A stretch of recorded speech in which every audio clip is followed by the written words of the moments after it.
Izraeli mund të ketë marrë mbështetje politike për një sulm të mundshëm ndaj programit raketor të Iranit gjatë një takimi mes kryeministrit Benjamin Netanyahu dhe presidentit amerikan Donald Trump i zhvilluar në dhjetor në rezidencën Mar-a-Lago.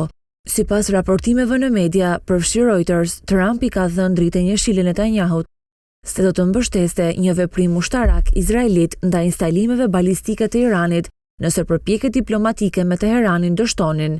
Megjithase nuk ka ende një konfirmim zyrtar për një sulm të mundshëm zhvillimi, vjen një kohë tensionësh të larta mes Izraelit dhe Iranit, ndërsa çështjet e programit raketor dhe atij bërthamor mbetet në qendër të debatit ndërkombëtar.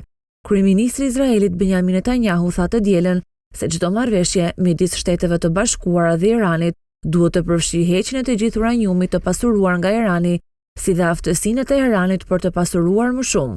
Komentet e tij erdhën ndërsa ministri i jashtëm i Iranit u nis për në Zvicër të dielën për raundin e dytë të bisedimeve të rinovuara bërthamore me Shtetet e Bashkuara.